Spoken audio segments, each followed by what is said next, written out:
See, I just started my water boiler, and this is about 20-25 minutes after starting the fire, and it's just steam out of the stack with a heat signature. So the temperature of the water is 110 degrees. It's about what I started with. Like I said, I started the fire about 20-30 minutes ago.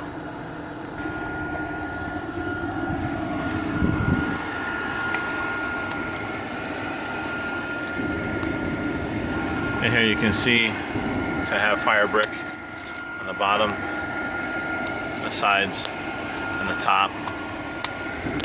But part of the fire brick had fallen out in the middle and the back. And I shouldn't say in the back, but mostly in the middle and the top. So I never put it back. So there's enough fire brick in there to burn off all the smoke. And then the flames and stuff travel in the center, the middle, on top,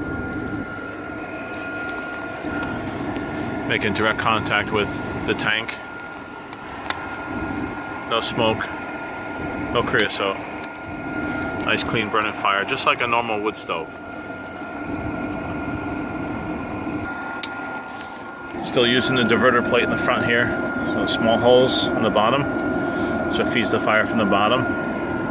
A hole on top diverts some of the air to burn off the smoke in the burn chamber. It's a Taylor T450. Had this now for about 11-12 years.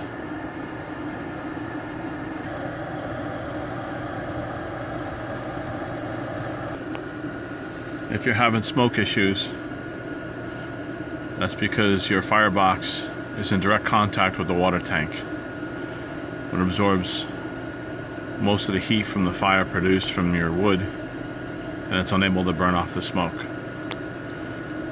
I added 1-inch fire brick across the bottom of the stove, 2-inch fire brick on the sides, 2-inch fire brick across the back,